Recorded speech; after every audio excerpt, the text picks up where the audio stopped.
কৃষি শিল্পায়নে স্বনির্ভর করতে চেয়েছিলেন বঙ্গবন্ধু, দেশ পরিচালিত হচ্ছে তার পরিকল্পনা অনুযায়ী।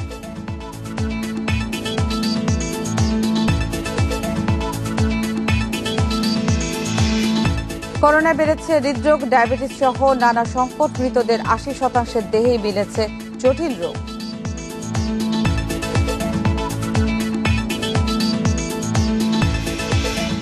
এবং ফেনীতে স্বর্ণের বার লুটের ঘটনায় বাদী ও পুলিশের বক্তব্যে অমিল, তদন্তে পিবিআই, দ্রুত রহস্য উন্মোচনের আশা।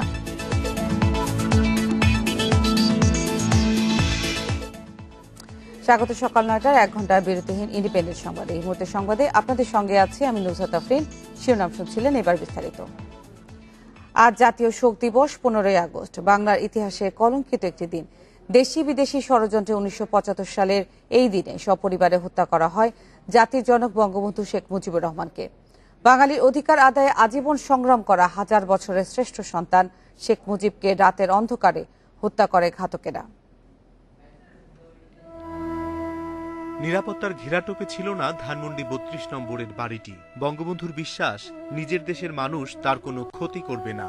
রাষ্ট্রপতি হয়েও তাই বঙ্গভবনে না উঠে সাধারণ মধ্যবিত্তের মতো সপরিবারে থাকতেন এখানে। সে উদারতাই হলো কাল। ৭৫-এর ১৫ই আগস্ট ভোর রাতে আচমকা বৃষ্টির মতো গুলি। ঘুম ভাঙা চোখে নিচে নেমে আসেন বঙ্গবন্ধুর বড় ছেলে শেখ কামাল। ক্যাপ্টেন বজলুল হুদার গুলিতে ঝাঁঝরা হয়ে যায় তার বুক। এরপর সঙ্গীদের নিয়ে বাড়ির ভেতরে ঢুকে পড়েন ল্যান্সার মহিউদ্দিন। দোতলায় ওঠার সিঁড়িতে সাহসের প্রতিমূর্তি হয়ে সামনে দাঁড়ান শেখ মুজিব। অবিচল বঙ্গবন্ধুকে দেখে ভড়কে যান মহিউদ্দিন।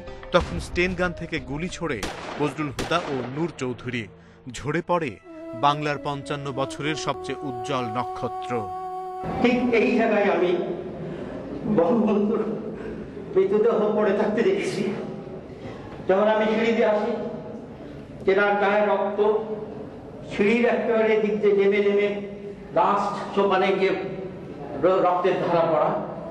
তখন ভোর ৫টা বেজে ৪০। সিঁড়িতেই লুটিয়ে পড়েন বঙ্গবন্ধু। ঘাতকদের মিশন তখনও শেষ হয়নি। আজিজ পাশা আর মুসলেউদ্দিন শোবার ঘরে গিয়ে হত্যা করে বঙ্গমাতা ফজিলাতুন্নেসা মুজিব, শেখ জামাল, সদ্য বিবাহিতা রোজি জামাল, সুলতানা কামাল ও বঙ্গবন্ধুর ছোট ভাই শেখ নাসেরকে। আর শিশু রাসেলকে খুনিরা বসিয়ে রেখেছিল গেটের পাশে পাহারাদারের চৌকিতে। রাসেল মায়ের কাছে যেতে চাইলে দোতলায় নিয়ে গুলি করে হত্যা করা হয় বঙ্গবন্ধুর শিশুপুত্রকে। রাসেলকে নিয়ে নিচে নেমে এসছে। রাসেল আমাকে দেখে, ও যে গান পয়েন্টে ছিল ঠিক ভুলে যে আমাকে সে জড়াই ধরছে, ধরে বলে, ভাই আমাকে মারবে না তো? কান্নাকাটি করছিল যে আমি মায়ের কাছে যাব। সেদিন দেশের বাইরে থাকায় বেঁচে যান বঙ্গবন্ধুর ২ কন্যা শেখ হাসিনা ও শেখ রেহানা। মানুষের মৃত্যুর সময় দোয়া কালাম পড়ানো হয় বা তাদের প্রিয়জন চলে গেলে তাদের মুখ দেখানো হয়, কবরে দেওয়ার সময় তাদের শেষ দেখা। এটা আমাদের ধর্মে, এটা আমাদের সব কিছু রীতি, কিন্তু আমরা তো সেই সুযোগ থেকে বঞ্চিত। যদি রাত পোহালে শোনা যেত বঙ্গবন্ধু মরে না। অনিমেষ কর, ইন্ডিপেন্ডেন্ট নিউজ, ঢাকা। জাতীয় শোক দিবসে ধানমন্ডির ৩২ নম্বরে বঙ্গবন্ধুর প্রতিকৃতিতে শ্রদ্ধা জানিয়েছেন প্রধানমন্ত্রী শেখ হাসিনা। ভোর ৫:৩০টায় তিনি ফুল দিয়ে শ্রদ্ধা জানান। বঙ্গবন্ধুর প্রতিকৃতিতে পুষ্পস্তবক অর্পণের পর কিছুক্ষণ নীরবে দাঁড়িয়ে থাকেন প্রধানমন্ত্রী। এ সময় বিয়োগলে বাজানো হয় করুণ সুর। এরপর বঙ্গবন্ধু সহ ১৫ আগস্টে নিহতদের রুহের মাগফিরাত কামনা করে বিশেষ মোনাজাতে অংশ নেন প্রধানমন্ত্রী। সেখানে প্রায় ৪০ মিনিট অবস্থান করেন শেখ হাসিনা। এরপর ভোর ৬টা১৫ তিনি বনানী কবরস্থানে যান। সেখানে ১৫ আগস্টে নিহত অন্য শহীদদের প্রতি ফুল দিয়ে শ্রদ্ধা জানান ও মোনাজাত করেন। পরে ধানমন্ডিতে বঙ্গবন্ধুর প্রতিকৃতিতে শ্রদ্ধা জানান আওয়ামী লীগের নেতাকর্মীরা।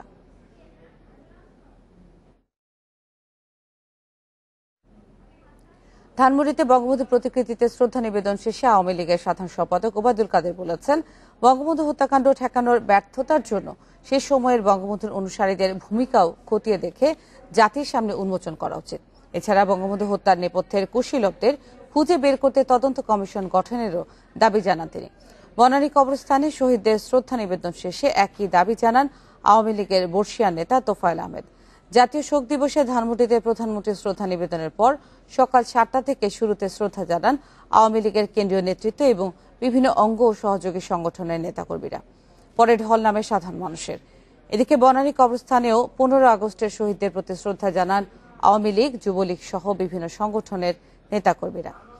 এ সময় শহীদদের রুহের মাগফিরাত কামনায় দোয়া ও মোনাজাত করেন তারা।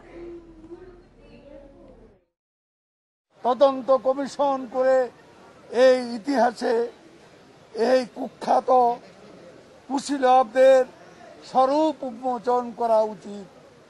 সঙ্গে সঙ্গে জাতির পিতার হত্যাকাণ্ডের তাৎক্ষণিক প্রতিরোধ গড়ে তুলতে না পারার যে ব্যর্থতা বঙ্গবন্ধুর অনুসারী নেতৃত্বের, সেটাও নতুন প্রজন্মকে জানাতে হবে। হাইকোর্ট বা সুপ্রিম বিচারকের নেতৃত্বে একটা কমিশন হওয়া উচিত, যারা নেপথ্যে শক্তি জুগিয়েছে তাদেরও বিচারের আওতায় আনা। বঙ্গবন্ধু হত্যার পর যারা ক্ষমতায় ছিলেন, জিয়া রহমানের সাথে আমলে এদেরকে বিদেশে দূতাবাসে চাকরি দেওয়া হয়, বিভিন্ন দেশে তাদেরকে প্রতিষ্ঠিত করা হয়। আমাদের সরকারের পক্ষ থেকে চেষ্টা চলছে কূটনৈতিকভাবে, এবং এটা যাতে আনা যায়, ফিরিয়ে আনা যায় এবং তাদের সাজা যাতে কার্যকর করা যায় তার জন্য একটা প্রচেষ্টা আছে। ধানমন্ডি 32 নম্বরে এই মুহূর্তে আছেন সহকর্মী সাদাত স্বপন। সেখানে শ্রদ্ধা নিবেদনের খবর জানবো তার কাছ থেকে। স্বপন, সকাল থেকে যেমনটি জানাচ্ছিলেন যে ভোরের পর থেকে সাধারণ মানুষের ঢল নেমেছে এবং নেতাকর্মীরা আসলে সেখানে উপস্থিত রয়েছেন এবং বিভিন্ন স্লোগানে, বিভিন্ন আয়োজনে তারা সম্মান জানাচ্ছেন। এই মুহূর্তে আসলে শ্রদ্ধা নিবেদনের জন্য কারা আছেন এবং কি অবস্থা চলছে জানাবেন।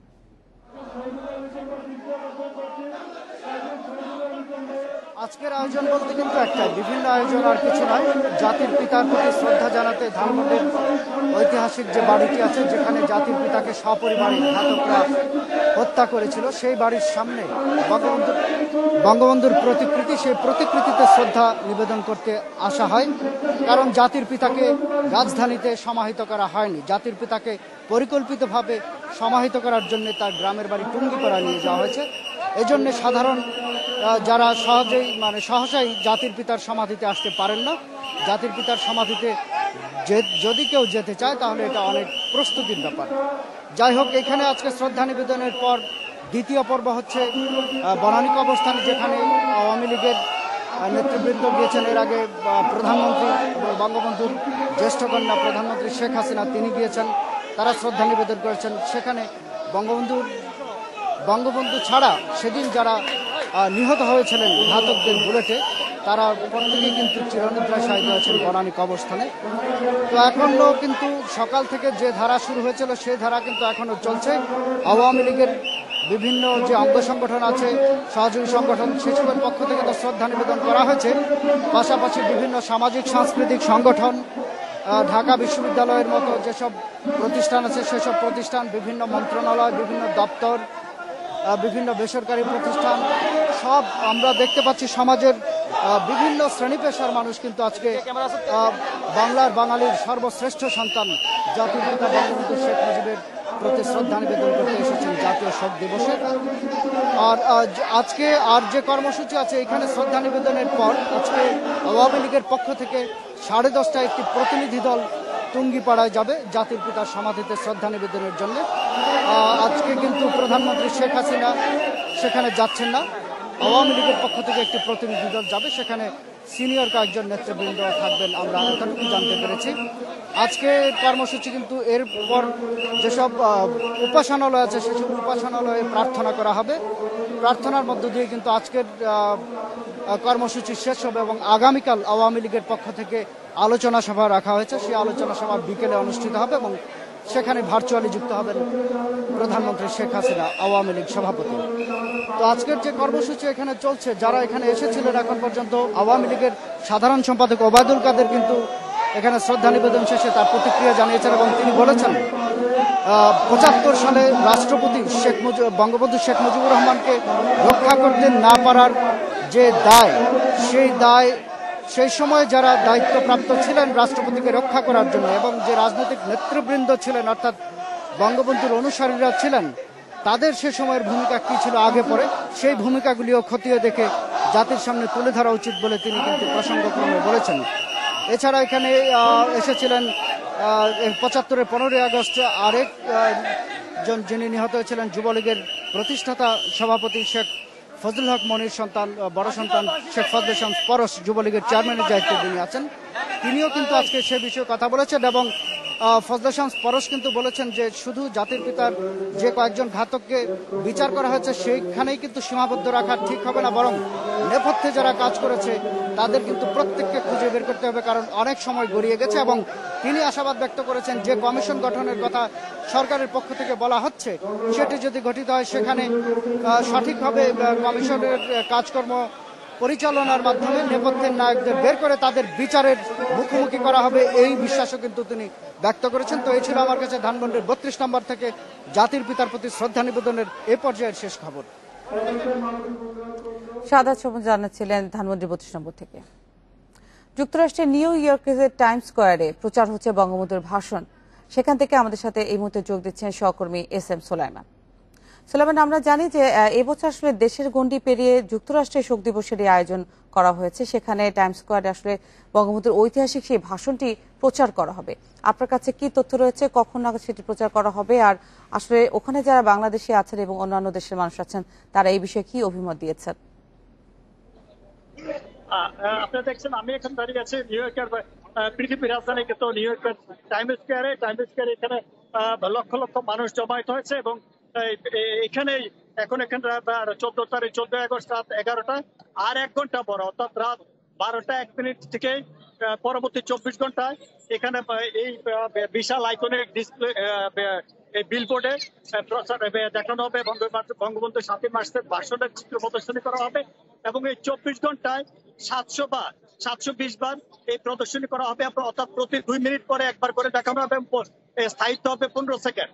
এবং এই আয়োজনের যে আয়োজক তিনি হচ্ছেন এখানকার এডফর্ম production house New York dreams এর সরকার নির্বাহী পরিচালক ফাহিম ফিরোজ, তিনি এই উদ্যোগের আয়োজন করেছেন। এবং আর কিছুক্ষণের মধ্যে এখানে যুক্তরাষ্ট্রের বাংলাদেশের রাষ্ট্রদূত শহীদুল ইসলাম এবং নিউ ইয়র্ক কনসুল জেনারেল সহ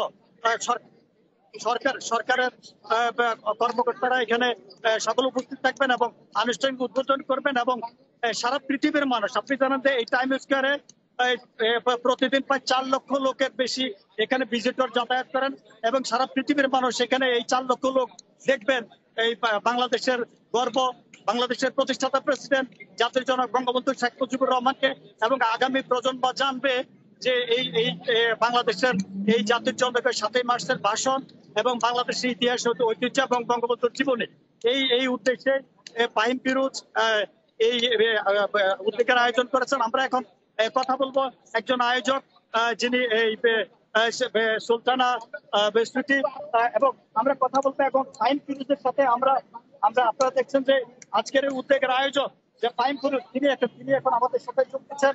আমরা জানবো ওনার থেকে যে এই আয়োজনের উদ্দেশ্য কি এবং এই আয়োজনে আজকের আয়োজনে কি কি দেখানো হবে। তো আজকে যে আয়োজন সেটা হচ্ছে রাত ঠিক 12টার পর থেকে এই যে এখানে আমাদের মেইন যে বিলবোর্ড আছে আইকনিক বলড্রপ বিলবোর্ড, এখানে প্রতি 2 মিনিটে একবার করে 15 সেকেন্ড করে বঙ্গবন্ধুকে তুলে ধরা হবে। ওনার 7 মার্চের ভাষণের অংশ সহ ওনার স্মরণীয় কিছু ছবি এখানে তুলে ধরা হবে।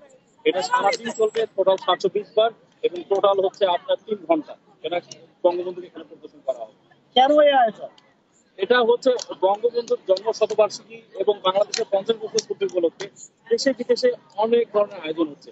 তো আমরা ভাবলাম আমরা যারা প্রবাসে আছি, আমরা যারা নিউ ইয়র্কে আছি, আমরা যারা আমেরিকা আছি, তারা বঙ্গবন্ধুকে ডিফারেন্ট কিভাবে প্রদর্শন করতে পারে যেন ওনাকে বিশ্ব মঞ্চে তুলে ধরা যায়। তো এই ধারণা থেকে হঠাৎ আমার মাথায় আসলে আমরা যদি এই যে এই টাইমস স্কয়ার যে বিলবোর্ড আছে এখানে যদি ওনাকে প্রদর্শন করা হয়, কারণ এখানে প্রতিদিন লাখ লাখ মানুষ এখানে যাতায়াত করে, তো তাহলে লাখ লাখ মানুষ ওনাকে দেখবে, ওনার সাথে ধারণা পাবে, ওনাকে জানবে। এই ধারণা থেকে আপনি শুনছিলেন যে এই ফাহিম ফিরোজ যিনি এই আয়োজকের উদ্যোক্তা এবং ঐতিহাসিক এই দিনের জন্য আমরা অপেক্ষা আছি। আর মাত্র 50 মিনিট পরে এই বঙ্গবন্ধুর ভাষণের এই সচিত্র এই প্রদর্শন হবে এবং আমরা অপেক্ষায় আছি পরবর্তী বুলেটিনে আমরা আবার আপনাদেরকে এই সচিত্র প্রতিবেদন এবং বঙ্গবন্ধুর ভাষণ আমরা দেখানোর চেষ্টা করব। নিউ ইয়র্কের টাইমস স্কোয়ার থেকে জানাচ্ছিলেন আমাদের সহকর্মী SM সোলাইমান। ৩৬ বছর আগের এই দিনে ধানমন্ডি ৩২ নম্বরে হানা দিয়ে একদল বিপদগামী সেনা সদস্য হত্যা করে জাতির পিতা বঙ্গবন্ধু শেখ মুজিবুর রহমানকে। একই সঙ্গে হত্যা করা হয় বঙ্গবন্ধুর স্ত্রী, ৩ ছেলে, 2 পুত্রবধূ সহ পরিবারের বেশ কয়েকজন সদস্যকে। বাংলাদেশের ইতিহাসে সূচনা হয় একটি কালো অধ্যায়ের। ৭৫-এর 15ই আগস্টের হত্যাকাণ্ড এবং তার পরবর্তী ঘটনার আদ্যপাত্র জানাচ্ছেন অনিমেষ কর। সকাল হতে খন্দকার মুশতাক আহমদের বলিষ্ঠ নেতৃত্বে সামরিক বাহিনী ক্ষমতা দখল করিয়াছে। শেখ মুজিব ও তার খুনি দুর্নীতিবাজ সরকারকে উৎখাত করা হইয়াছে। এখন হতে সারা দেশে সামরিক আইন জারি করা হলো। 1975 সালের 15ই আগস্ট সকাল 8:30টার দিকে রেডিওতে বঙ্গবন্ধুর মৃত্যুর খবর জানানো হয়। একই সঙ্গে সারা দেশে জারি হয় কারফিউ। এমন নৃশংস হত্যাকাণ্ড রাজধানীর কাউকে টের পেতেই দেয়নি ষড়যন্ত্রকারীরা। জানাজানি হওয়ার পর চাপা উত্তেজনায় ফুঁসছিল সারা দেশ, কিন্তু ভয়ে কেউ মুখ খোলেনি। সেদিন ছিল শুক্রবার। সে সময় সেনাবাহিনীতে শনি ও রবিবার রাতে মহড়া হতো, তাই শুক্রবার রাতে ট্যাঙ্ক চলাচলে কেউ সন্দেহ করেনি। আর্মার্ড ও আর্টিলারি দুটি বিভাগের অন্তত 100 সেনা সদস্য বেরিয়ে আসে ঢাকা ক্যান্টনমেন্ট থেকে। আর্মার্ড অর্থাৎ ট্যাঙ্কে নেতৃত্ব দিয়েছিলেন মেজর ফারুক, আর্টিলারি নেতৃত্বে ছিলেন মেজর রশিদ। তাদের কমান্ডে ফজরের নামাজের সময় ভোর 5টা থেকে সোয়া 5টার দিকে ক্যান্টনমেন্ট থেকে বের হয় বাহিনী। কিছু দূর এগোনোর পর বাহিনীটি 3 ভাগে বিভক্ত হয়ে যায়। একটি গ্রুপ রওনা হয় ধানমন্ডি 32 নম্বরে বঙ্গবন্ধু শেখ মুজিবুর রহমানের বাড়ির দিকে, আর দুটির একটি রওনা হয় মিন্টু রোডে আব্দুর রব সেনিয়াবাতের বাসার দিকে, এবং আরেকটি গ্রুপ যায় ধানমন্ডি 13/1-এ শেখ ফজলুল হক মনির বাসায়। পূর্ব পরিকল্পনা অনুযায়ী 14ই আগস্ট বঙ্গবন্ধুর বাড়ির নিরাপত্তা কর্মীদের বদল করা হয়। সেই বাড়িতে একতলা সিঁড়িতে ঘাতকরা হত্যা করে তৎকালীন রাষ্ট্রপতি, জাতির পিতা বঙ্গবন্ধু শেখ মুজিবুর রহমানকে। হত্যা করে বঙ্গবন্ধুর স্ত্রী শেখ ফজিলাতুন্নেসা মুজিবকেও।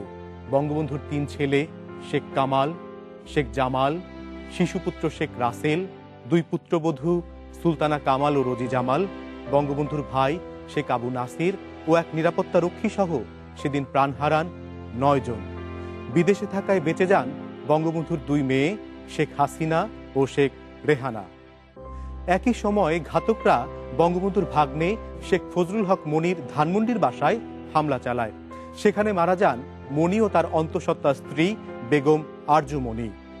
আব্দুর রব সেনিয়াবাত সে সময় মিন্টু রোডের মন্ত্রীপাড়ায় থাকতেন। সেখানে ঘাতকরা হত্যা করে বঙ্গবন্ধুর ভগ্নিপতি ও তৎকালীন কৃষিমন্ত্রী সেনিয়াবাত ও তার ছেলে মেয়ে সহ 6 জনকে। বঙ্গবন্ধুর বাসায় হামলার খবর পেয়ে তার ব্যক্তিগত নিরাপত্তা কর্মকর্তা কর্নেল জামিল ধানমন্ডিতে ছুটে যান। তাকেও প্রাণ দিতে হয় ঘাতকের গুলিতে।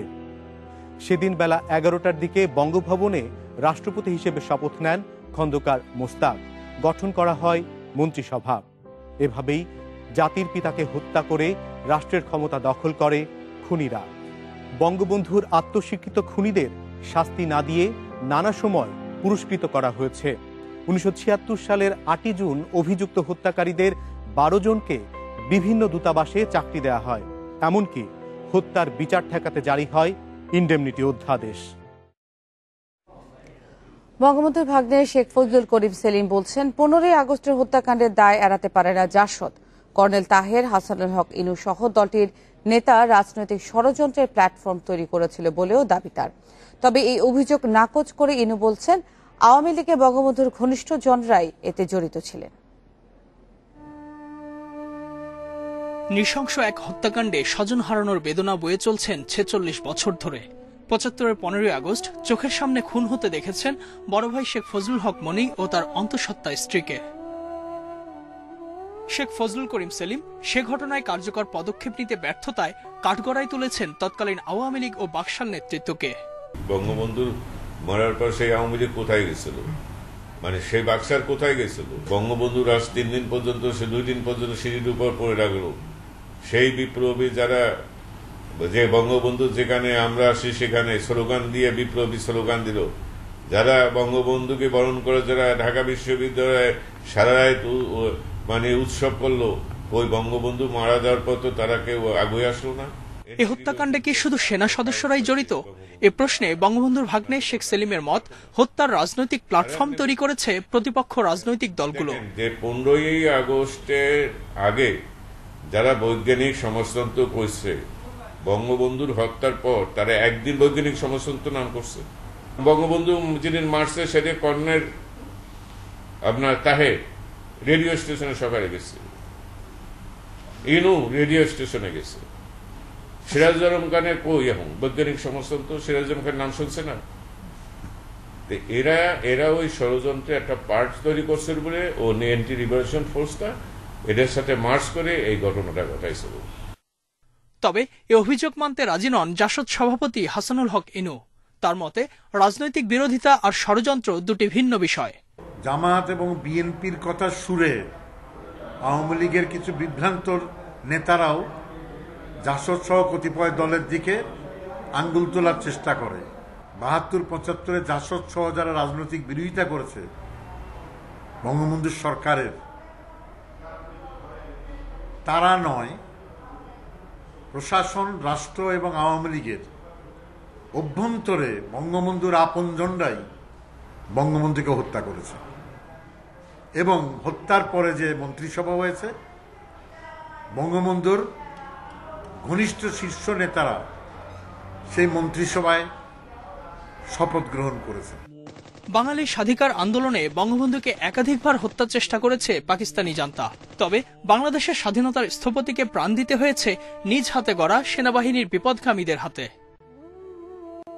Ijazur Rahman, independent news, Dhaka. দেখছেন বিরতিহীন সংবাদ। সংবাদে অন্যান্য খবরের সঙ্গে আরো থাকছে। হাইতিতে 7.2 মাত্রার ভূমিকম্প, মৃতের সংখ্যা বেড়ে 304, আহত 1800 জন, জরুরি অবস্থা জারি।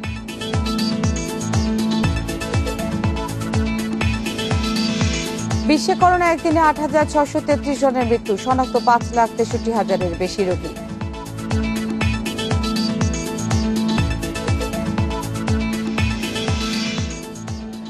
জাতীয় শোক দিবসের আয়োজনে বরিশাল ও খুলনা থেকে যোগ দিচ্ছেন সহকর্মীরা। প্রথমে যাচ্ছি বরিশালে, সেখানে রয়েছেন সহকর্মী মুরাদ আহমেদ। মুরাদ, বরিশালে কি কি আয়োজন চলছে সেই সম্পর্কে বিস্তারিত জানাবেন।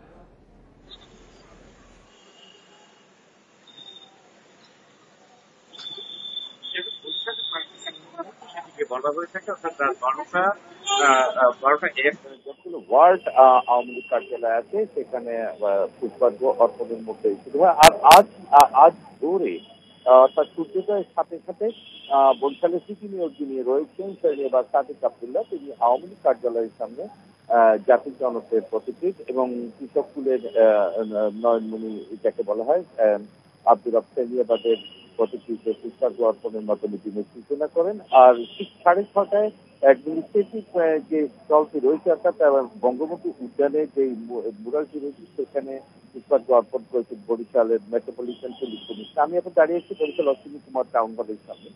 তো এখানটায় আমরা দেখেছি সকাল 8:30 থেকেই বঙ্গবন্ধু সাংস্কৃতিক জোট, বরিশাল সাংস্কৃতিক সংগঠন সমন্বয় পরিষদ এবং বাংলাদেশ ইউথ থিয়েটার ফেডারেশন দুটির আয়োজনে এখানে জাতির জনকের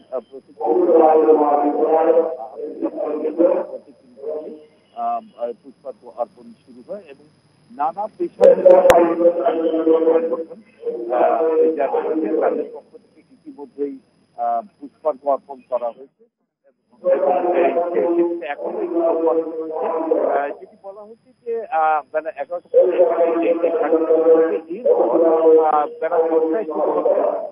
বরিশাল প্রশাসনিক যারা রয়েছেন তাদের পুষ্পার্ঘ্য অর্পণ আর সারাদিন ব্যাপী কর্মসূচি রয়েছে। এই হচ্ছে এখানকার জাতীয় শোক দিবসের অংশ। বরিশালে 8:30 থেকে শ্রদ্ধা জানানোর কর্মসূচির খবর জানাচ্ছিলেন মুরাদ আহমেদ। আপনি থাকুন, আমরা যাব এখন খুলনায়। খুলনায় আছেন আমাদের সহকর্মী অভিজিৎ পাল। অভিজিৎ, খুলনার কি অবস্থা? সকালে কখন থেকে শ্রদ্ধা নিবেদন শুরু হয়েছে এবং আজকে কি কি আয়োজন রয়েছে শোক দিবসের? সকাল 8টায় খুলনা বেতারের এই বঙ্গবন্ধু প্রতিকৃতিতে মাল্যদানের মধ্য দিয়ে খুলনা মহানগরীর যে জাতীয় শোক দিবসের যে সকল কর্মসূচি সেই কর্মসূচি শুরু হয়েছে। প্রথম এখানে মাল্যদান করেছেন জেলা প্রশাসনের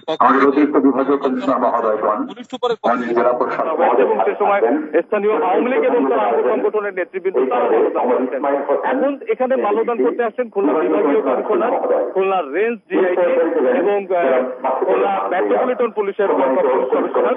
এরা তিনজন এখন এখানে মাল্যদান করছেন এবং এছাড়াও কিন্তু বিভিন্ন সাংস্কৃতিক সংগঠন, সামাজিক সংগঠন এবং শিক্ষা প্রতিষ্ঠানের পক্ষ থেকেও আমরা দেখেছি যে আজকে এখানে সকালবেলা এসে তারা পুষ্পস্তবক অর্পণ করেছেন এবং 15ই আগস্ট রহমান এবং সহ অন্যান্য নিহতদের আত্মার স্মরণে শান্তি কামনা করেছেন।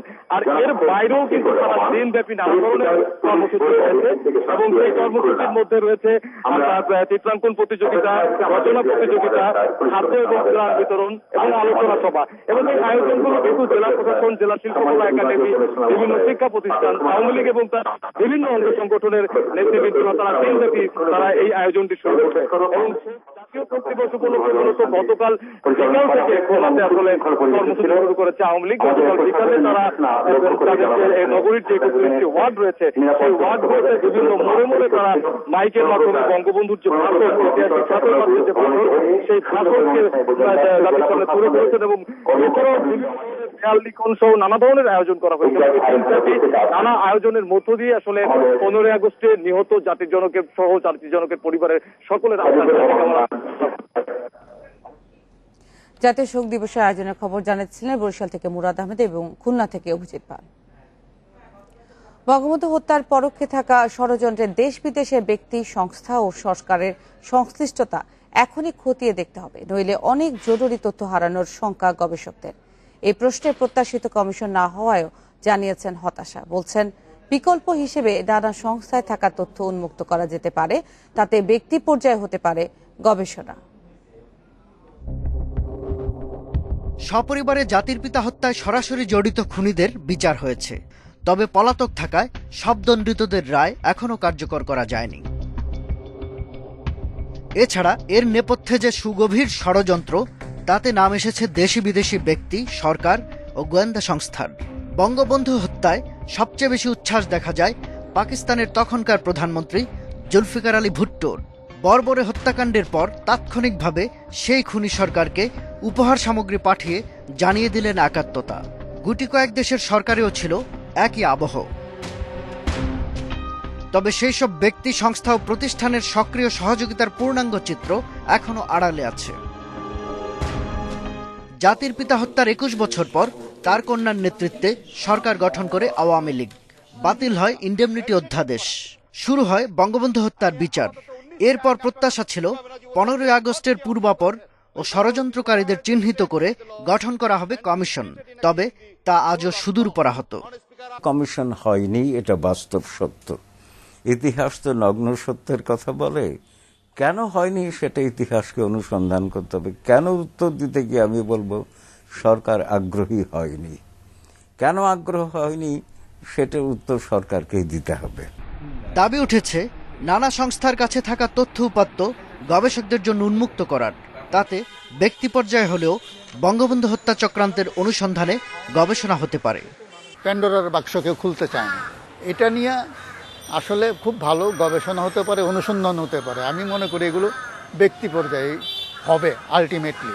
মাথায় যদি একটা ধান্দা থাকে আমি একে সেভ করবো আর ওকে ধরবো, তাইলে কোনোদিনও নিরপেক্ষ তদন্ত এবং নিরপেক্ষ গবেষণাও হবে না। সামরিক গোয়েন্দা সংস্থা, NSI, পুলিশ, এদের যে গোয়েন্দা রিপোর্টগুলি এগুলো উন্মুক্ত করে আমাকে দেখ, আমি লিখব। 46 বছর পরও উদ্যোগ না নেওয়ায় অনেক তথ্য হারিয়ে যাওয়ারই শঙ্কা থেকে যাবে। তাই এ প্রশ্নে দ্রুত পদক্ষেপের বিকল্প দেখছেন না গবেষকরা। শাহাদাত স্বপন, ইন্ডিপেন্ডেন্ট নিউজ, ঢাকা। বাঙালি মহানায়ক বঙ্গবন্ধু শেখ মুজিবুর রহমান জন্ম গোপালগঞ্জের টুঙ্গিপাড়ায়। শৈশব কৈশোরের অনেকটা সময় কেটেছে এই গ্রামে। হত্যার পর জাতির পিতা বঙ্গবন্ধু শেখ মুজিবুর রহমানকে সমাহিত করা হয় তুচ্ছ ও দায়সারাভাবে। 1975 সালের 16 আগস্ট দাফন করা হয় টুঙ্গিপাড়ায়।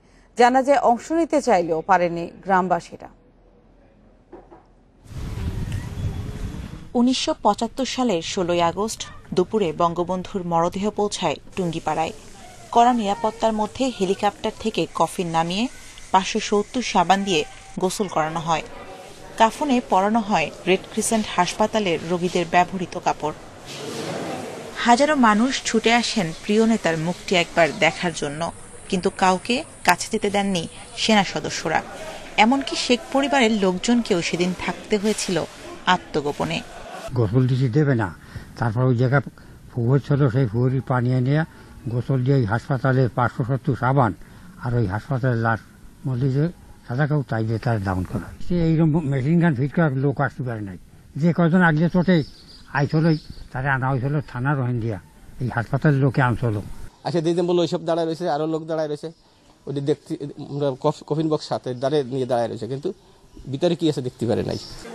জানাজা শেষে পিতা শেখ লুৎফর রহমান ও মাতা শেখ সায়রা খাতুনের কবরের পাশে সমাহিত করা হয় বঙ্গবন্ধুকে। এতে অংশ নেন মাত্র 30 থেকে 35 জন। সেনা ও পুলিশ হেফাজতে তড়িঘড়ি করে দাফন করা হয় বঙ্গবন্ধুকে। সেদিনের কথা বলতে গিয়ে অনেকেই আপ্লুত হয়ে পড়েন প্রিয় নেতার জন্য। যখন খোলে তখন সাদা একটা কাপড় দিয়ে আর কি ঢাকা, তা কাপড় দিয়ে আমি জাগালাম, জাগার পরে দেখি যে বঙ্গবন্ধুর লাশ একেবারে ডাইন সাইডের কাজ, চশমা ভেঙে রয়েছে, দেখার মতো না, আর এই সমস্ত বুকি ঝাঁদরা ঝাঁদরা হয়ে গেছে গুলির চোট। ছোটবেলা থেকে বাবা মা আদর করে বঙ্গবন্ধুকে খোকা বলে ডাকতেন। সেই খোকাই হয়ে ওঠেন বাঙালি জাতির গর্বের এক ইতিহাস। Independent news desk. প্রথম পঞ্চবার্ষিক পরিকল্পনাতে বঙ্গবন্ধু ঠিক করেছিলেন দারিদ্র্য বিমোচনই হবে অর্থনৈতিক উন্নয়নের মূল দর্শন। সেই সাথে কৃষি আর শিল্পায়নের মাধ্যমে দেশকে স্বনির্ভর করতে চেয়েছিলেন জাতির পিতা। অর্থনীতিতে বাংলাদেশের আজকে যে সুদৃঢ় অবস্থান, তার ভিত্তি তৈরি করেন বঙ্গবন্ধুই। কিন্তু 75-এর নির্মম হত্যাকাণ্ড থামিয়ে দেয় জাতির পিতার স্বপ্নযাত্রাকে। স্বাধীন দেশে ফিরে 1972 সালের জানুয়ারিতে প্রধানমন্ত্রী হিসেবে শপথ নেন বঙ্গবন্ধু শেখ মুজিবুর রহমান। পুরো দেশ তখন যুদ্ধবিধ্বস্ত, সাথে 7 কোটি মানুষের ভরণ পোষণের কঠিন দায়িত্ব। ছিল না পর্যাপ্ত খাদ্যের মজুদ, শিল্প বাণিজ্যের প্রয়োজনীয় অবকাঠামো নেই, কলকারখানার উৎপাদন নেমেছিল শূন্যের কোটায়। বিদেশি পর্যবেক্ষকরা যখন বাংলাদেশের ভবিষ্যৎ নিয়ে সংশয়ে, তখনই ঘুরে দাঁড়ানোর এক দুঃসাহসিক পরিকল্পনা নেন জাতির পিতা বঙ্গবন্ধু শেখ মুজিবুর রহমান। বঙ্গবন্ধুর ব্যক্তিগত সচিবের দায়িত্ব পালন করা বাংলাদেশ ব্যাংকের সাবেক গভর্নর মোহাম্মদ ফরাসউদ্দিনের মতে একজন সমাজতন্ত্রী না হয়ে প্রয়োগবাদী সাহসী অভিভাবক হিসেবে আবির্ভূত হয়েছিলেন বঙ্গবন্ধু। মানুষে মানুষে, নারীতে পুরুষে, গ্রামে শহরে, যুবা বৃদ্ধ, পুরুষ নারীতে কোনো ভেদাভেদ থাকবে না, এটা তার ছোটবেলা থেকে শিক্ষা। কোনোদিনও এর কথা ভুলেন নাই যে মানুষ মানুষের জন্য, দেশটা মানুষের জন্য, এবং বাংলাদেশের দাবিদার কিষাণী শ্রমজীবী মানুষ। বঙ্গবন্ধুর শাসনামল শুরু হয়েছিল দেশের ঋণাত্মক প্রবৃদ্ধি দিয়ে। 1973 সালে তা দাঁড়ায় 3.33%, অর্থাৎ মোট প্রবৃদ্ধি হয়েছিল 17%-এরও বেশি। পরের বছরই 9.5% প্রবৃদ্ধি অর্জন করে বাংলাদেশ, যা এখন পর্যন্ত সর্বোচ্চ। পরিকল্পনা প্রতিমন্ত্রী জানালেন, বঙ্গবন্ধুর পরিকল্পনা অনুযায়ী দেশ পরিচালনা করছে বর্তমান সরকার। তিনি সকলের জন্য খাওয়া, পড়া, স্বাস্থ্য, শিক্ষা নিশ্চিত করতে চেয়েছেন। যে কথাটি আমরা আমাদের প্রথম প্রেক্ষিত পরিকল্পনা, আমাদের আজকে যে 41-এর যে রূপকল্প বা প্রেক্ষিত পরিকল্পনা, সেখানে এই কথাই আমরা ফুটিয়ে তুলেছি। 1975-এ বঙ্গবন্ধুকে হত্যার পর অর্থনীতির উত্তিগতিও থমকে যায়, যার মাসুল গুনতে হয়েছে দীর্ঘকাল। অর্থনীতির প্রতিটি খাতেই দূরদৃষ্টি সম্পন্ন দিক নির্দেশনা দিয়ে গেছেন বঙ্গবন্ধু। তার অর্থনৈতিক দর্শনের মূল কথাই ছিল সাধারণ মানুষের মুক্তি। উন্নয়ন দর্শন, পরিকল্পনা ও বাস্তবায়নের মধ্যে দিয়ে বঙ্গবন্ধু এখনো বেঁচে আছেন দেশের প্রতিটি অগ্রযাত্রায়। উম্মুন্নাহার আজমি, ইন্ডিপেন্ডেন্ট নিউজ, ঢাকা। করোনায় বেড়েছে হৃদরোগ, ডায়াবেটিস সহ নানা রোগের প্রাদুর্ভাব। আবার করোনায় মারা যাওয়াদের 80% দেহেই পাওয়া যায় জটিল রোগের উপস্থিতি। রোগ প্রতিরোধ ক্ষমতা বাড়াতে ব্যায়াম করা ও খাদ্যাভ্যাস পরিবর্তনের পরামর্শ বিশেষজ্ঞদের। করোনা এবং অসংক্রমিত রোগ নিয়ন্ত্রণে স্বাস্থ্য অধিদপ্তরকে সমন্বিতভাবে কাজ করার তাগিদ তাদের। করোনা ভাইরাসের থাবায় বিপর্যস্ত পুরো দেশ। সংক্রমণ নিয়ন্ত্রণে নেওয়া বিধিনিষেধের প্রভাব পড়েছে জনজীবনেও। করোনায় বাড়ছে অন্য সব রোগের জটিলতা। ফলো আপে যারা আসছে এখন বেশিরভাগই পোস্ট কোভিড সিনড্রোমের নতুন করে তারা উপসর্গ নিয়ে আসছে, যেগুলো তাদের আগে ছিল না। আমরা একটি বড় অংশ কিন্তু পোস্ট কোভিড, যেটি হৃদরোগের সাথে সম্পর্কিত, যেমন হার্ট রেট বেশি, নাড়ির স্পন্দন বেশি, অনিয়ন্ত্রিত হৃদস্পন্দন, আমরা বুকে ব্যথা আসছে, অনেকে বলছে যে ডায়াবেটিস নিয়ন্ত্রণ নেই, উচ্চ রক্তচাপ নিয়ন্ত্রণ থাকছে না, হার্ট ফেলিয়ারের অবনতি হচ্ছে। দেশে শনিবার পর্যন্ত করোনায় মৃত্যু হয়েছে 23,988 জনের, যাদের 72% বয়স 51 থেকে 80 বছর। ডিএনসিসির কোভিড হাসপাতালের তথ্য বলছে, করোনায় মারা যাওয়াদের 80% বেশি মানুষের ডায়াবেটিস, হৃদরোগ সহ নানা জটিল রোগ ছিল। যারাই আসছে, যাদের বয়স আসলে 50-এর বেশি, তাদের সবারই আমরা বলবো যে কিছু না কিছু either blood pressure or diabetes or heart disease or kidney disease, তারা অনেক বেশি কমপ্লিকেটেড হয়েছে, মৃত্যুও তাদের ভিতরে বেশি। আমাদের প্রায় 80% উপরে পেশেন্ট হবে যারা কোমরবিড কন্ডিশন ছিল। চিকিৎসকরা বলছেন, উচ্চ রক্তচাপ, হৃদরোগ, ডায়াবেটিস রোগীর রোগ প্রতিরোধ ক্ষমতা কম হওয়ায় করোনায় ঝুঁকি বাড়ে বহুগুণে। তাই এ সময়ে খাদ্যাভ্যাস ও শরীর চর্চায় গুরুত্ব দেওয়ার পরামর্শ তাদের। গবেষণায় প্রমাণিত হয়ে গেছে যে কোভিড-19 আক্রান্তের সঙ্গে ওবেসিটির, ওজনাধিক্যের পুরো সম্পর্ক রয়েছে।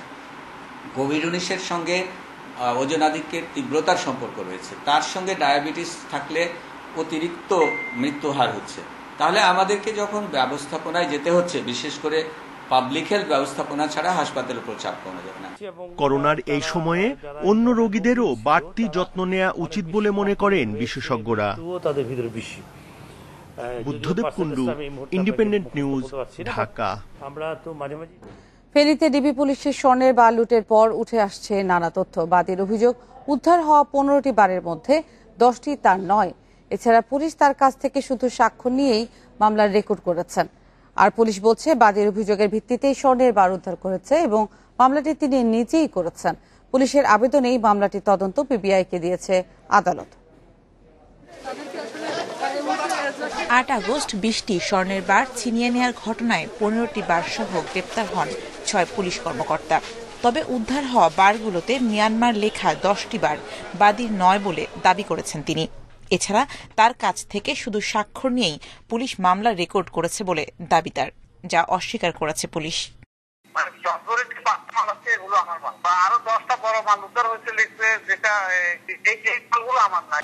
বাদীর এসব অভিযোগের পর বিভিন্ন মহলে দেখা দিয়েছে জল্পনা কল্পনা। ব্যবসায়ী নেতারা বলছেন, মিয়ানমারের স্বর্ণের বার দেশে বেচাকেনার নজির নেই। মায়ানমারের স্বর্ণ বলে কোনো স্বর্ণ আমি পর্যন্ত ব্যবসায়িক লাইফে বা এই পর্যন্ত আমি জানি না। কখনো পারমিশন আসে বলি আমি আমার এই এতদিনের ব্যবসা এবং এই কমিটির দায়িত্বে আসি, আমি শুনি না এবং জানিও না। পুলিশের উদ্ধার করা এসব স্বর্ণের বার এলো কোথা থেকে, আর ওই ব্যবসায়ীর 15টি বার গেলই বা কোথায়? বাদী ও পুলিশের বক্তব্যের অমিল থাকায় মামলাটি অধিকতর তদন্তের কথা জানিয়েছেন চট্টগ্রাম রেঞ্জের ডিআইজি। উদ্ধারকৃত মালামাল এবং অভিযোগের যে মালামাল আছে, এটার মধ্যে একটু পার্থক্য পরিলক্ষিত হচ্ছে। এই জিনিসগুলো পরিষ্কার করার জন্য কিন্তু আমাদের তদন্ত কার্যক্রম চলছে। এর সাথে আরো কিছু সংশ্লিষ্ট ব্যক্তির নাম এসেছে, সেগুলোকে তাদেরকে জিজ্ঞাসাবাদ করার পরে বিষয়টা আসলে আমরা স্পষ্ট করে বলতে পারবো। এই ঘটনায় আরো অনেককেই নজরদারিতে রাখা হয়েছে। খুব দ্রুতই রহস্য বের হয়ে আসবে বলে জানান এই কর্মকর্তা। Independent news desk. ক্রেতা সংকটের সরবরাহ কমে যাওয়ায় মুন্সিগঞ্জের পাইকারি বাজারে কমেছে আলুর দাম। দীর্ঘদিন ধরে হিমাগারে মজুত করে রাখায় পচন ধরেছে বেশিরভাগ আলুর বস্তায়। তাই বড় ধরনের লোকসানের মুখে পড়েছেন কৃষকেরা। সরবরাহের জটিলতা এবং দীর্ঘদিন সংরক্ষণে রাখায় বিপাকে পড়েছেন মুন্সিগঞ্জের আলু চাষিরা। প্রতি কেজিতে 8 থেকে 10 টাকা আর বস্তাপ্রতি 350 থেকে 400 টাকা লোকসান গুনতে হচ্ছে তাদের। যদিও খুচরা বাজারে এসব আলু বিক্রি হচ্ছে দ্বিগুণ মূল্যে। 20 থেকে 25 টাকা বিক্রি করতেছে তারা। খুচরা মূল্য যারা বিক্রি করতেছে তাতে তারা লাভবান হচ্ছে। আলু নিয়ে এখন আমরা চিকের বেড়া কান্তাছি। আলু মনে করেন শত শত হাজার হাজার বস্তা আলু পচা যাইতেছে, কোনো বেচা কিনা নাই। কৃষকদের অভিযোগ, মধ্যস্বত্বভোগীদের কারণেই ন্যায্য দাম পাচ্ছেন না তারা। এছাড়া হিমাগারে রাখা আলু পচে যাওয়ায় পুঁজি হারিয়ে পথে বসেছেন অনেকেই। ঋণের টাকা পরিশোধ নিয়েও দুশ্চিন্তায় কৃষক। আমরা এই যে ব্যাংক লোন নিয়েছি, ব্যারাক থেকে টাকা নিয়েছি, এখন আলু তো বিক্রি করতে পারি না। আলু আমরা কলস্টরে ঢুকাইয়া এক আলুর পড়ছে আপনার 22 টাকা 23 টাকা কেজি ভর্তি আমাকে পড়তা পড়ছে। এই আলু আমরা ব্যস্ত আছি বর্তমানে 12 টাকা। সিন্ডিকেটের কারণে কৃষকেরা দাম পাচ্ছেন না বলে মনে করছে জেলা কৃষি সম্প্রসারণ অধিদপ্তর। বাজার ব্যবস্থাপনা সঠিক হলে কৃষকের লোকসান কমিয়ে আনা সম্ভব বলেও ধারণা তাদের। আলু লোকাল বা স্থানীয়ভাবে সংরক্ষণ করতে গেলে যে টেকনিকে করা লাগে কমপক্ষে 3 ফিট হাইট আলু রাখা উচিত, কিন্তু তারা আলু যখন স্টেক দেয় বা সংরক্ষণ করে তখন 6 ফিট 7 ফিট স্টোর করে আলু করে, যেতে আলু ভিতরে যদি পচন শুরু হয় তখন তারা বাছাই করতে পারে না। জেলায় এবার আলু উৎপাদন হয়েছে 13 লাখ মেট্রিক টন, আর 67টি হিমাগারে সংরক্ষণ করা হয় প্রায় 5.5 লাখ মেট্রিক টন আলু। Independent news desk. টানা 4 দিনের বৃষ্টি আর পাহাড়ি ঢলে সুনামগঞ্জে বিভিন্ন নদ নদীর পানি বাড়ছে। সুরমার পানি বইছে বিপদসীমার ওপর দিয়ে। এর মধ্যে প্লাবিত হয়েছে শহরের নদী তীরবর্তী তেহরিয়া, বড়পাড়া, মল্লিকপুর আবাসিক এলাকায়। রাস্তায় পানি উঠে বন্ধ হয়ে গেছে বিশম্বরপুর তাহিরপুর উপজেলার একমাত্র সংযোগ সড়কটি। পানির তোড়ে দুদিন ধরে বন্ধ সুনামগঞ্জ তাহিরপুর যাওয়ার একমাত্র সড়কটি। প্রায় 1 কিলোমিটার অংশ পানিতে ডুবে যাওয়ায় এই সড়কে যান চলাচল বন্ধ হয়েছে। এতে বিশম্বরপুর ও তাহিরপুর উপজেলার 2 লাখের বেশি মানুষ পড়েছে ভোগান্তিতে। বাজার আরো আমরা যাইতে পারতাছি না, আমরা খুব দুর্গতি। ওখানে মনে হয় সাঁতার, এইদিকে তাহিরপুর যাইতে বিরাট সমস্যা। এই যে মানুষ খুব কষ্ট করতেছে। পাহাড়ির ঢলে পানি নেমেছে এবং প্রবল বর্ষণ, বিস্তীর্ণ প্লাবিত চারিদিক, একদম রাস্তাঘাট সব ডুবে গেছে। এখন আসলে যাতায়াতটা টোটাল থমকে গেছে। ভারতের মেঘালয় থেকে আসা পাহাড়ি ঢলে সুরমা নদীর পানি বাড়তে থাকায় শনিবার ভোর থেকে পানি প্রবেশ করতে শুরু করে শহরের বেশ কয়েকটি নিচু এলাকায়। পানি উন্নয়ন বোর্ড বলছে, বৃষ্টিপাত অব্যাহত থাকলে নদ নদীর পানি আরও বেড়ে তলিয়ে যেতে পারে জেলার নিম্নাঞ্চল। ভারতের মেঘালয়ে আগামী 48 ঘন্টা বৃষ্টিপাতের আশঙ্কা করা হয়েছে। এভাবে বৃষ্টিপাত অব্যাহত থাকলে সুনামগঞ্জ জেলার বিভিন্ন নিম্নাঞ্চলের সাময়িকভাবে বন্যা পরিস্থিতি সৃষ্টি হতে পারে। এদিকে শনিবার ছুটির দিন হওয়ায় হাওড়ে ঘুরতে যাওয়া মানুষ বিপাকে পড়েছেন আকস্মিক এই পরিস্থিতিতে। Independent news desk. তালেবান বিরোধী লড়াই চালিয়ে যাওয়ার অঙ্গীকার করেছেন আফগানিস্তানের প্রেসিডেন্ট আশরাফ গনি। জাতির উদ্দেশ্যে দেওয়া ভাষণে শনিবার তিনি জানান, সংঘাত বন্ধে সরকার সংশ্লিষ্ট সব পক্ষ এবং আন্তর্জাতিক অংশীদারদের সঙ্গে আলোচনা চলছে। এদিকে দেশটির 4র্থ বৃহত্তম শহর মাজারি শরীফে তালেবানের আগ্রাসন ঠেকাতে লড়াই চালিয়ে যাচ্ছে সরকারি বাহিনী। আফগানিস্তানের একের পর এক বড় শহর চলে যাচ্ছে তালেবানের দখলে।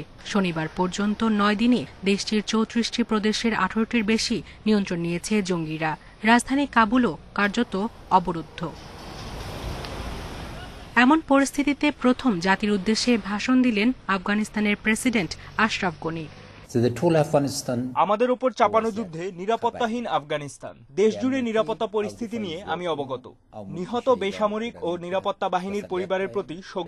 বর্তমান পরিস্থিতিতে যারা বাস্তুচ্যুত হয়েছে তাদের প্রয়োজনীয় সেবা প্রদানের চেষ্টা করছি।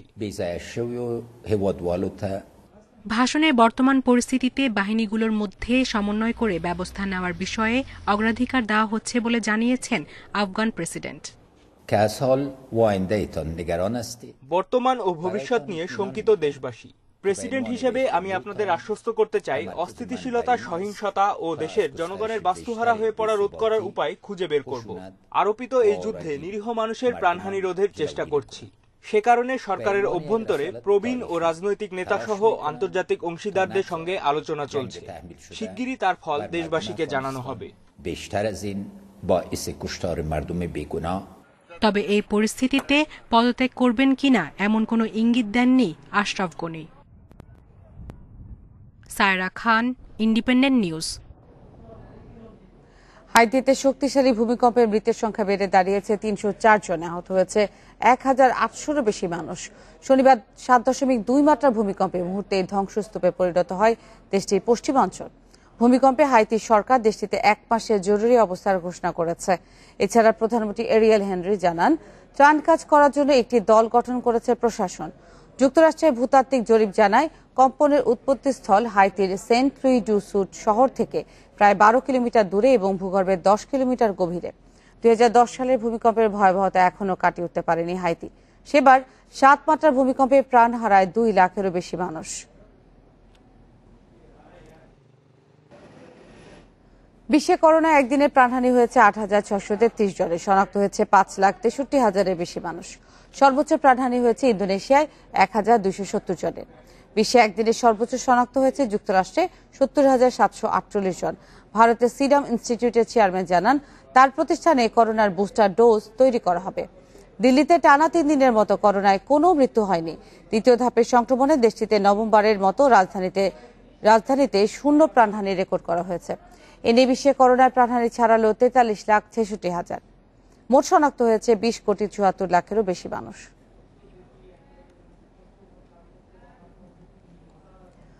স্বাধীন বাংলাদেশে খেলাধুলার উন্নয়নে অগ্রণী ভূমিকা ছিল বঙ্গবন্ধুর। ক্রীড়া সংঘ প্রতিষ্ঠা, আধুনিক ক্রীড়া শিক্ষা, প্রশিক্ষণের মতো বিষয়গুলো আসে তার হাত ধরেই। তবে 15 আগস্টের কালরাতে স্তব্ধ হয়ে পড়ে ক্রীড়াঙ্গন। অভিভাবক শূন্য হন ক্রীড়াবিদেরা। তারপরও তার দেখানো পথেই আজ অন্য উচ্চতায় ক্রীড়াঙ্গন। এই উৎকর্ষ ধরে রেখে দীর্ঘ পথ পাড়ি দেবার শপথ ক্রীড়াবিদ এবং সংগঠকদের। মানুষ মুক্তি চায়, বাংলার মানুষ বাঁচতে চায়, বাংলার মানুষ তারা আজ তার অধিকার চায়। শোষিত মানুষের মুক্তির জন্য যে লড়াই, তাতে অবসর খুঁজে পাওয়া কঠিন। গণমানুষের রাজনীতি নিয়ে তুমুল ব্যস্ততা, শাসক গোষ্ঠীর তোপ সব সামলে বরাবরই চোখ রেখেছেন ভবিষ্যতে। সেই উপলব্ধি আর পর্যবেক্ষণে পার্থক্য গড়ে দেওয়ার অনন্য স্বপ্নদ্রষ্টা শেখ মুজিবুর রহমান।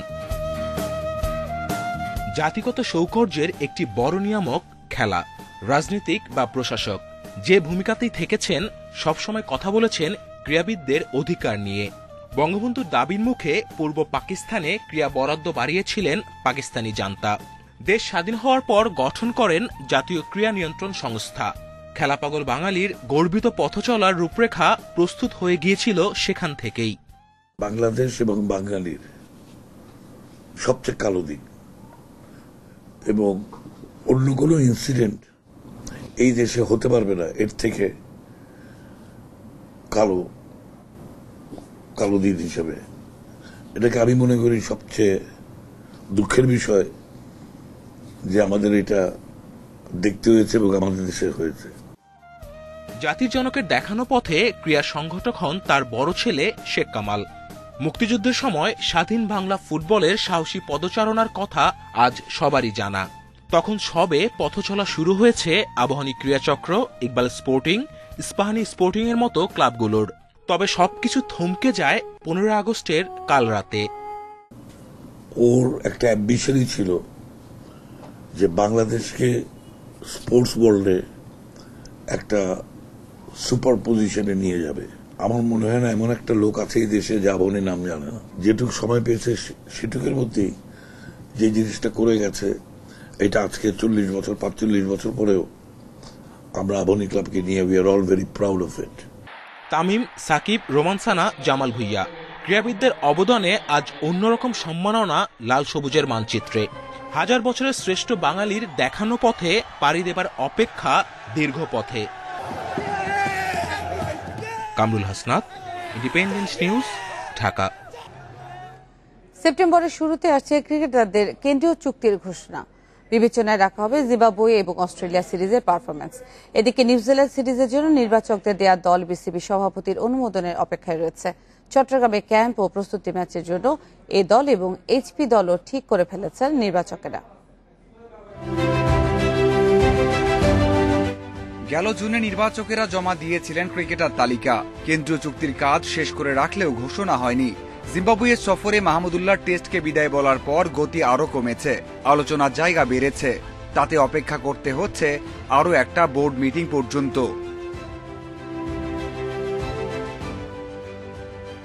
দেরিতে হওয়াতে কপাল খুলতে পারে নতুনদের।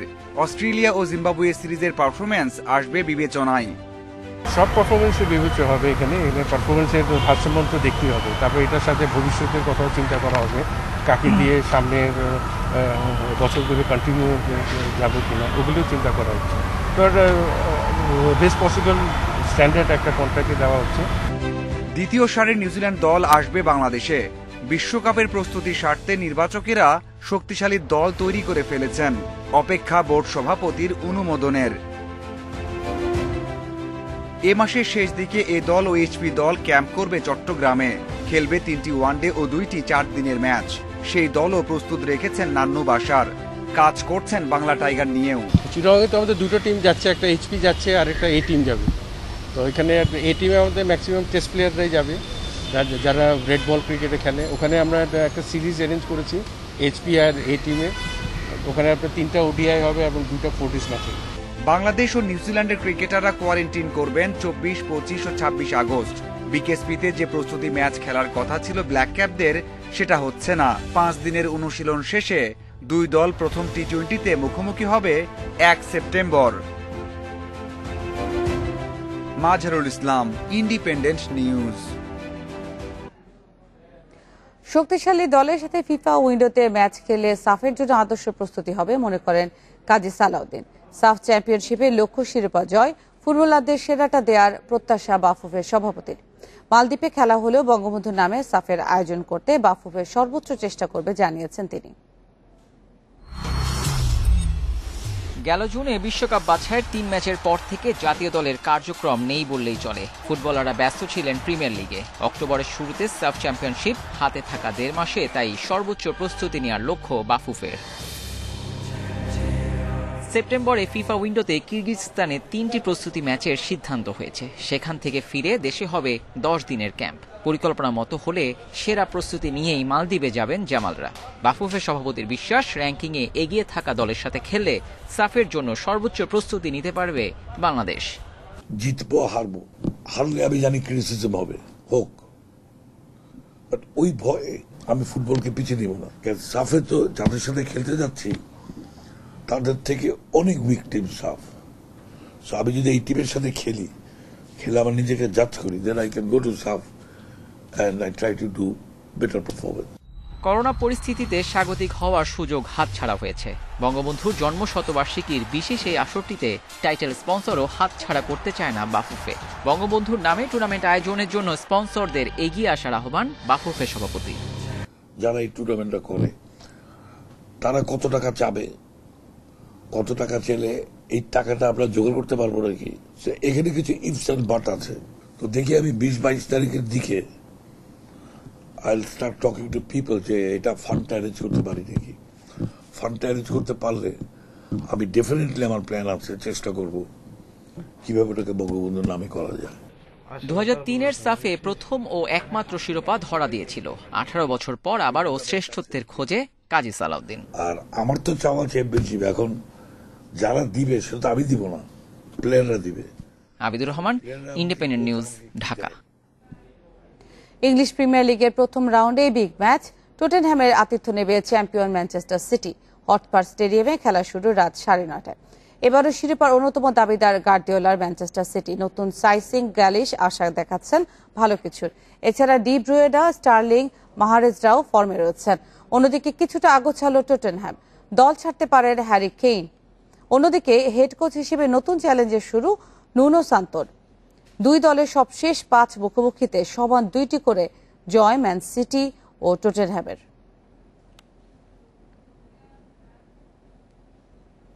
দীর্ঘ 20 বছর পর মেসিহীন লিগ শুরু করতে যাচ্ছে বার্সেলোনা। লা লিগায় নিজেদের প্রথম ম্যাচে তাদের প্রতিপক্ষ রিয়াল সোসিয়েদাদ। খেলা শুরু রাত 12টায়। মেসি না থাকায় কোচ কোমেনের চিন্তায় টিম গেবে। দায়িত্ব নিতে বলেছেন সবাইকে। ফরওয়ার্ডে গ্রিজম্যান ও ডিপাইয়ের উপর ভরসা রাখছে ম্যানেজমেন্ট। মেইন স্ট্রাইকার হিসেবে দেখা যাবে ব্র্যাথওয়েটকে। মাঝমাঠে পেদ্রি, ডি ইয়ং এর উপর বাড়তি দায়িত্ব থাকছে। অ্যাওয়ে ম্যাচে ভালো কিছু লক্ষ্য সোসিয়েদাদের। 2 দলের শেষ 5 দেখায় 3 জয় বার্সেলোনার। ড্র হয়েছে বাকি 2 ম্যাচ। 2 দলের শেষ লড়াইয়ে মেসির জোড়া গোলে 6-1 ব্যবধানে জিতেছিল ব্লুগ্রানারা।